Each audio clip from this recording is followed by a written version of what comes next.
É muito bom estarmos reunidos mais uma vez aqui.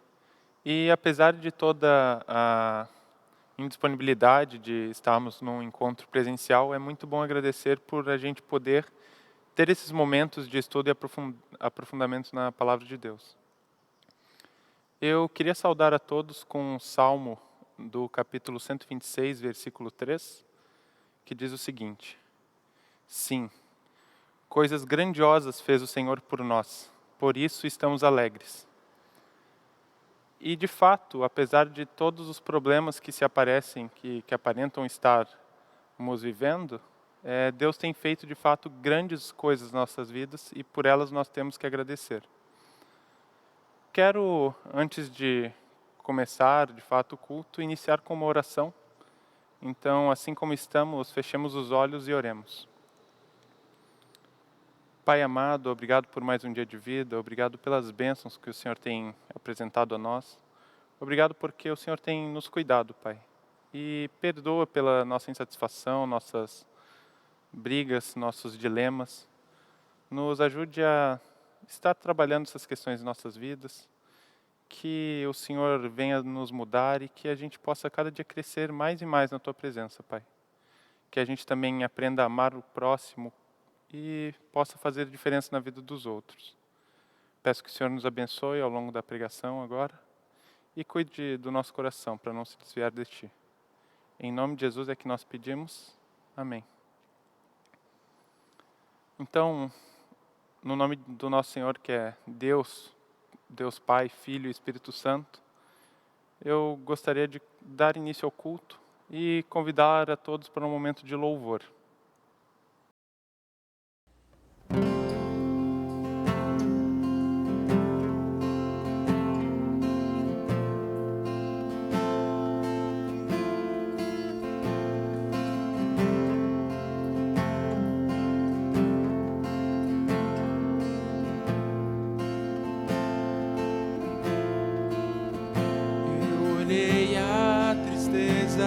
Nos olhos e sorri, mesmo quebrantado pela vida que escolhi.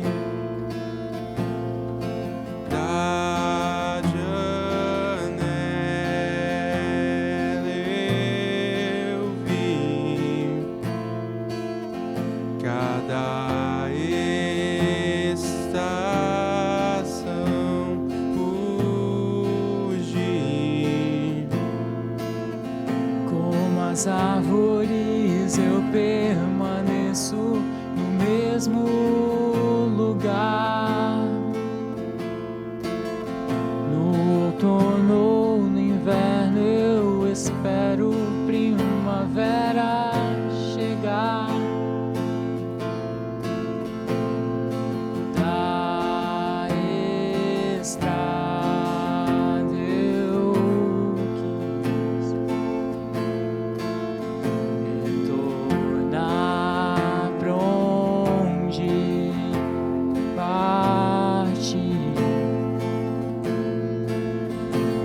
Distância avistei a alegria e a esperança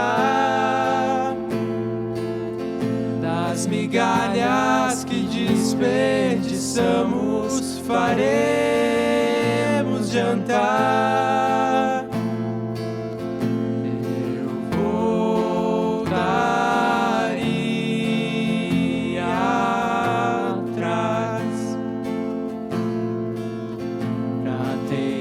tentar me avisar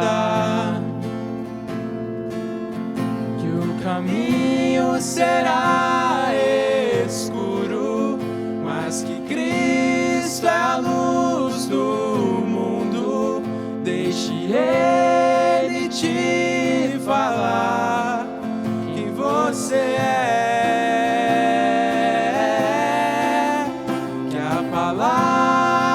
Te desfaça, que te afogue em sua graça. graça, só a cruz esconderá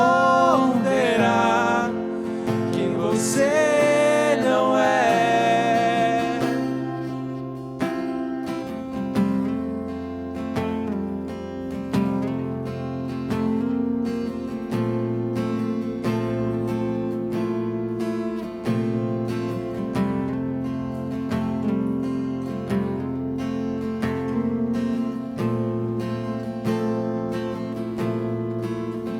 Eu olhei a tristeza nos olhos e sorri.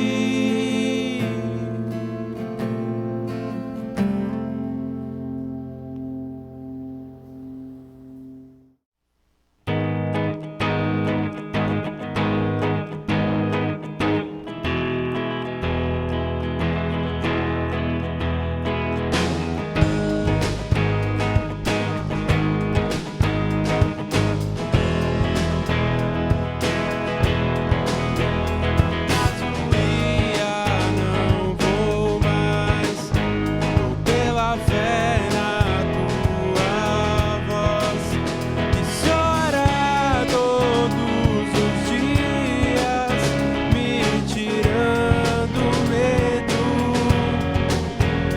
Teu amor na tua paz, sabes todos meus segredos.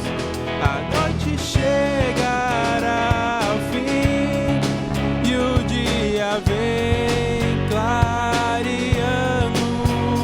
Oh, vem, Deus vem. Oh, vem, Deus vem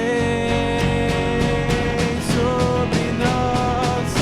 Vai raiar o sol, vai raiar outra vez, irá aquecer corações e a luz trará um novo alvorecer sobre nós. Oh, vem.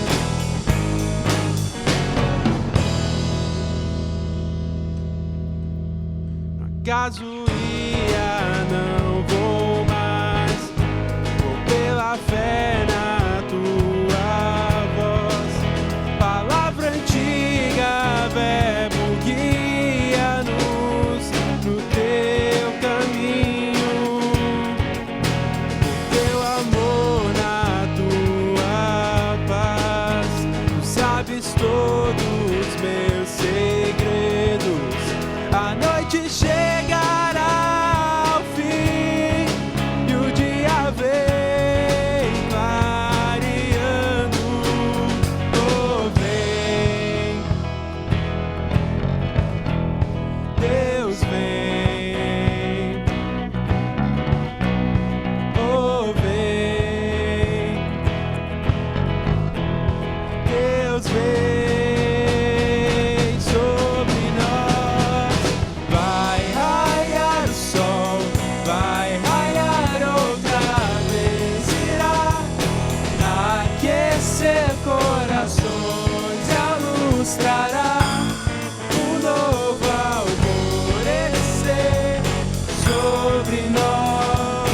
Vai raiar o sol, vai raiar outra vez, irá aquecer corações e a luz trará um novo alvorecer sobre nós. Oh, vem.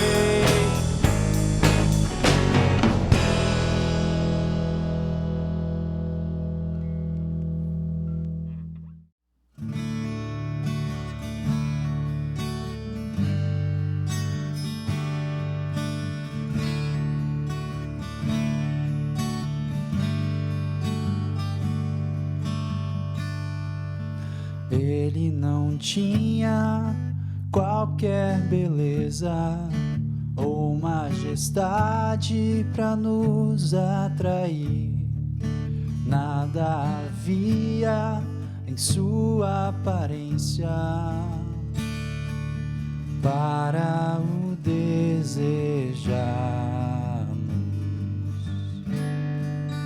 mas rejeitado dentre os homens, ainda assim carregou nossas dores. O seu castigo nos traz paz e a esperança não se esvai.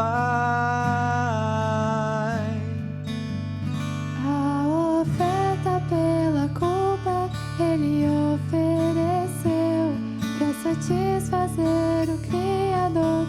Ele morreu para que a sua luz em nós pudesse brilhar.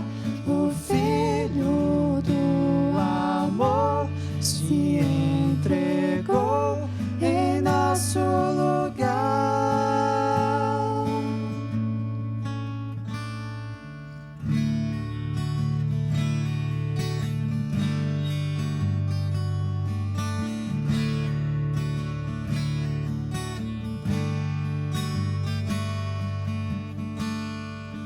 Mas rejeitado dentre os homens, ainda assim carregou nossas dores. O seu castigo nos traz paz e a esperança não se esvai. A oferta pela culpa ele ofereceu para satisfazer o Criador. Ele morreu para que a sua luz em nós pudesse brilhar. O Filho do amor se entregou em nosso lugar. És o Cordeiro que pelos nossos pecados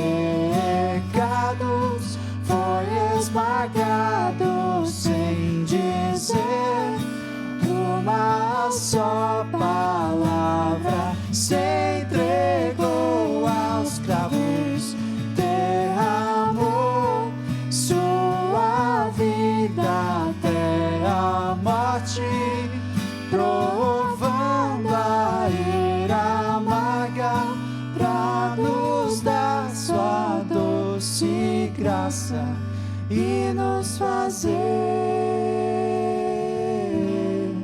viver.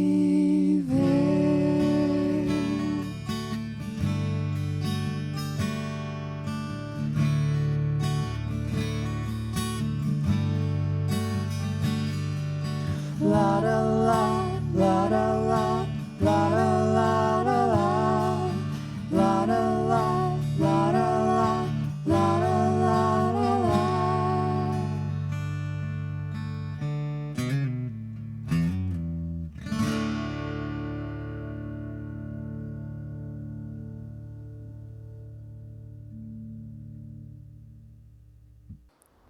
Hoje damos início então à série A Porta da Reforma.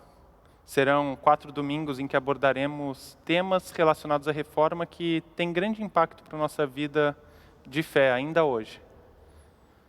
Por mais que faça mais de 500 anos entre o período histórico denominado Reforma e hoje, é de grande conhecimento que esse período tem grandes mudanças e grandes impactos na nossa vida de fé ainda hoje. Por isso, a gente não pode passar despercebido sobre alguns temas. Hoje, o tema a ser tratado será Livres para Servir. Esse tema, num primeiro momento, que pode trazer certa arbitrariedade, ou pode fazer com que a gente se questione como entender liberdade e servidão juntos. Ou então, como entender esse tema que parece se contradizer? Em 1520, Lutero escreveu um tratado sobre a liberdade cristã. Nesse tratado, ele afirmou duas seguintes teses. O cristão é um senhor libérrimo sobre tudo, a ninguém sujeito. O cristão é um servo oficiosíssimo de tudo, a todo sujeito. Então, mais uma vez, como entender essas teses de Lutero? Como entender que o cristão, livre de tudo, a ninguém sujeito, pode ser também servo de tudo, a todo sujeito? Para isso, eu gostaria que acompanhassem também a leitura da primeira carta de Paulo aos Coríntios, capítulo 9, versículo 19. Porque, embora seja livre de todos, fiz-me escravo de todos para ganhar o maior número de pessoas. Ainda também a leitura de Romanos 13, 8. Não devam nada a ninguém, a não ser o amor. Essas são duas passagens bíblicas que dão forma ao todo da compreensão de Lutero quanto ao tema da liberdade cristã. Nele, nós podemos compreender um pouco da ideia de liberdade e do serviço para o próximo que o apóstolo Paulo fala. Mas antes de falar de liberdade, é interessante falar sobre o que nos leva a precisar dessa liberdade, ou o motivo que nos faz ter de pensar agora em uma liberdade. Em Adão surgiu então um problema nunca antes visto. O homem, que até então era livre, por conta do pecado, se viu distanciado de Deus e em uma dívida com Ele. De acordo com o apóstolo Paulo, até uma dívida de morte. E nós podemos ver ao longo da narrativa bíblica uma humanidade sedenta por reconciliação.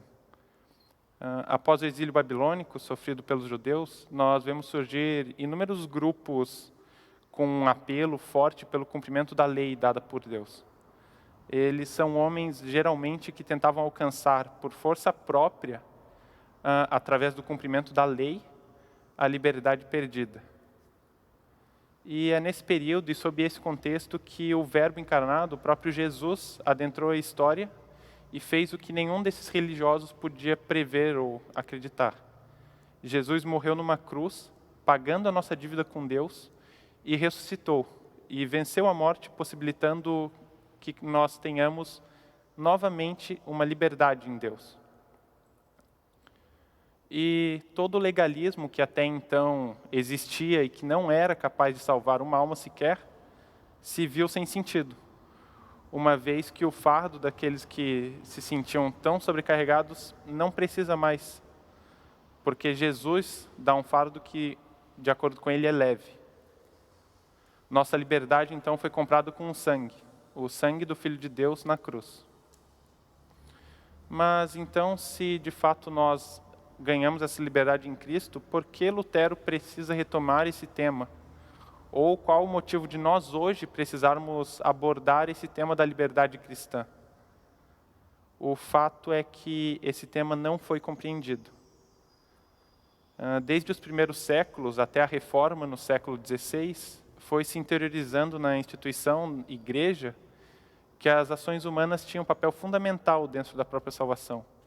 Uma ideia de que o ser humano precisa ir ao encontro da salvação oferecida por Deus, como se Deus não tivesse o alcance ou o poder suficiente para chegar no ser humano, sem a sua aceitação. Esse pensamento de salvação por obras e uma autojustificação foi sendo inculcado na cabeça das pessoas a tal ponto que foi necessário essa redescoberta por parte de Lutero da própria palavra de Deus e uma nova interpretação dela, para que ele conseguisse compreender os perigos dessas ideias que já assolavam toda a igreja. Então, hoje, com toda essa nova interpretação, nós podemos ser firmes ao afirmar que nossa salvação e liberdade foram compradas por Cristo, de modo que nada do que façamos fora de Cristo pode resultar em nossa salvação, ou na perda dela. Ainda hoje, com a ruptura das igrejas denominadas evangélicas e a Igreja Católica, parece ser muito frágil essa compreensão da liberdade cristã. E nisso surgem duas vertentes muito perigosas dentro da vida cotidiana das pessoas. O legalismo e o pensamento, a concepção de uma graça barata. No legalismo, a gente tem pessoas que se prendem fortemente à lei e esquecem o próprio Cristo, colocam a lei acima de qualquer outra coisa dentro da justificação. São pessoas que vivem de forma muito regrada, mas que não entendem de fato a misericórdia de Deus ou anulam de fato a ação redentora de Deus na cruz por meio de Jesus, por meio do sacrifício de Jesus. Essas pessoas acabam pensando serem capazes de alcançar a salvação e alcançar essa autojustificação por meio desse seu autopunimento, esse seu sacrifício acentuado. E por mais que isso pareça muito um extremo muito grande, a gente tem, de certa forma, esse legalismo em nossas vidas, em nosso cotidiano, às vezes de maneiras mais abrandadas. Então, as pessoas acabam abrandando isso, mas ainda continuam colocando a lei e as regras acima do próprio Cristo.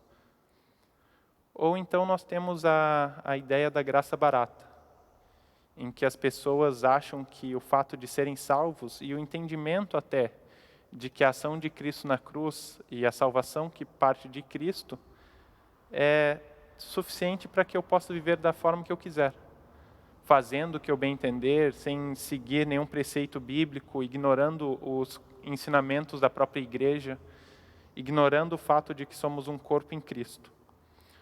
Nesse ponto também há um desprezo pela ação redentora de Cristo, e se faz necessário a gente questionar esse posicionamento das pessoas. Voltando então para a compreensão de liberdade cristã de Lutero, nós podemos entender a vontade dele de encontrar uma resposta para essas duas possibilidades, essas duas vertentes, e criar essa tese sobre a liberdade cristã que tenta refutar essas duas formas de pensar. Então, voltando para as teses, a gente vai buscar aprofundar o nosso entendimento sobre elas. O cristão é um senhor libérrimo sobre tudo, a ninguém sujeito. O cristão é um servo oficiosíssimo de tudo, a todo sujeito. A primeira parte da tese, de modo algum, deve ser entendida como permissão para uma vida desleixada, longe da presença de Deus. A ênfase dela está no cuidado e no amor de Deus. A liberdade comprada por Cristo para nós demonstra esse desejo em que façamos e vivamos de forma diferente da que vivíamos. Afinal, de acordo até com o próprio apóstolo Paulo, continuaremos pecando para que a graça aumente? E ele mesmo já dá a resposta, falando, de maneira nenhuma. Não é o fato de sermos livres que deve ser motivo para que a gente viva de forma desleixada e desregrada, e ignorando os ensinamentos e os mandamentos de Deus. Essa tese busca afirmar que, uma vez tendo sido comprada por Cristo, a nossa liberdade não pode ser descartada ou depositada aos pés de fundamentos que não estejam de acordo com aquilo que as Escrituras Sagradas nos dizem. A ideia de Lutero é não permitir que, uma vez tendo sido libertos, a gente se aprisione em coisas que não condigam com as próprias Escrituras.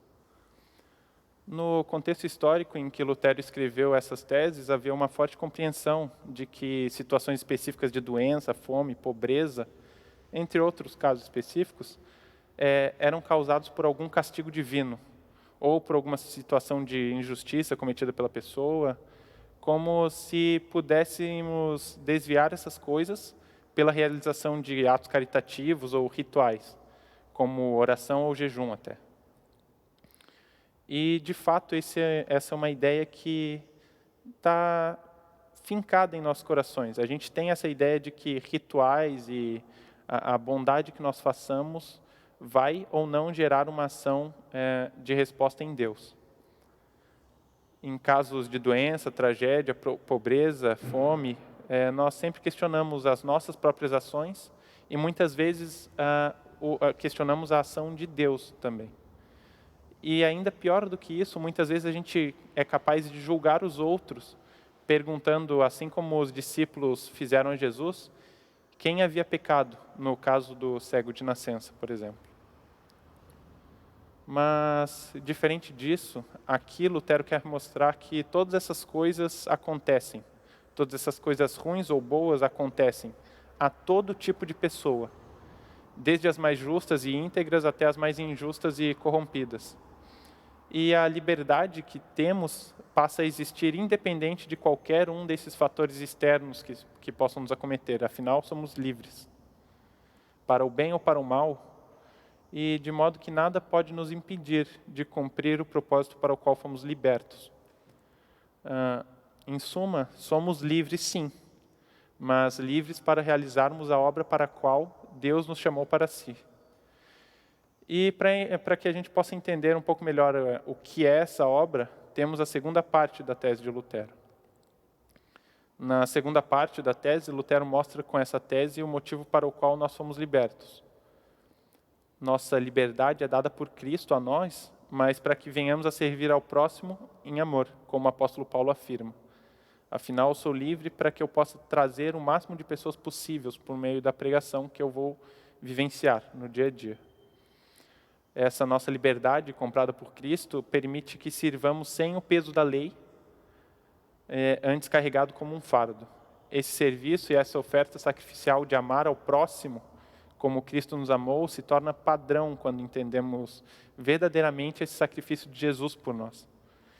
E é tão real o nascimento dessas obras na nossa vida, quando nós temos de fato um entendimento da ação de Jesus por nós, que na epístola de Tiago, no capítulo 2, verso 17, ele afirma que fé, se não traduzir em obras, é morta em si mesma.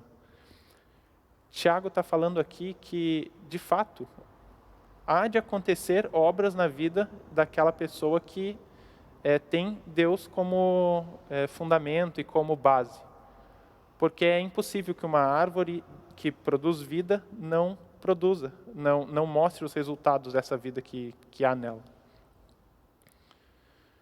Eu gostaria também de enfatizar que Lutero tenta abordar com essas teses uma coisa.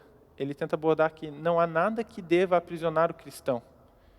Seja o pecado, culpa, a lei, nem mesmo o pastor, e de acordo com Lutero, nem mesmo o Papa. Uma vez que a morte de Cristo nos libertou de qualquer tipo de aprisionamento. Ao passo que somos livres e sabemos dessa nossa liberdade, nós devemos utilizar dessa liberdade em serviço do próximo, de modo que ele também venha usufruir dessa liberdade em Cristo. Não há como eu, sendo livre, aceitar de forma passiva a prisão do outro sem querer reverter a situação dele. Não quando eu entendo a minha situação anterior, como também de aprisionamento. Citando o próprio Lutero, a pessoa cristã não vive em si mesma, mas em Cristo e em seu próximo. Ou então, não é cristã. Que a gente possa aprender a viver a nossa vida e a viver a nossa liberdade cristã em serviço de Deus e em serviço ao próximo. Que a gente aprenda a viver de fato essa liberdade que nos foi oferecida por Cristo na cruz, de forma sacrificial pelo próximo, em amor ao próximo, em resposta à ação sacrificial de Deus por nós. Amém. Eu gostaria de orar com vocês então, encerrando o culto. Peço que fechem os olhos. Pai amado, obrigado porque a tua ação por nós foi suficiente e eficaz, Pai, porque a tua morte na cruz sanou todos os nossos problemas, toda a nossa dívida com o Senhor.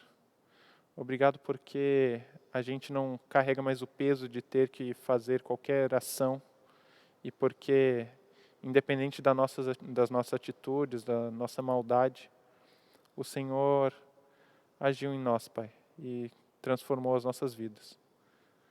Obrigado porque, apesar de nós mesmos, o Senhor foi misericordioso, foi bondoso e tem permitido que nós vivamos em comunhão, tenhamos esses momentos de aprofundar as nossas mentes, as nossas cabeças no teu conhecimento, Pai.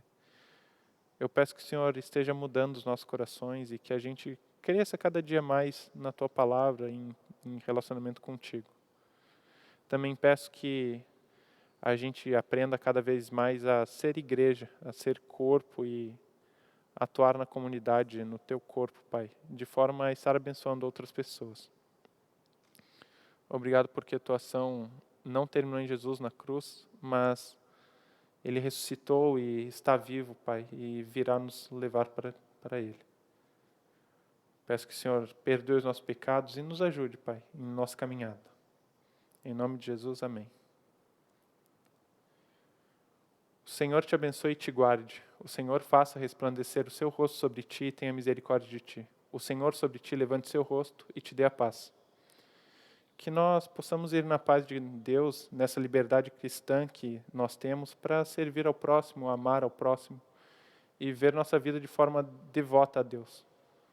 E que essa liberdade não seja motivo de escândalo para as outras pessoas. Para quem quiser conversar, discutir alguma coisa com relação à pregação, ou mesmo colocar motivos de oração para que os outros estejam orando, o Zoom agora vai estar aberto. Alguém vai disponibilizar o link do Zoom agora no chat do YouTube. E nos vemos lá.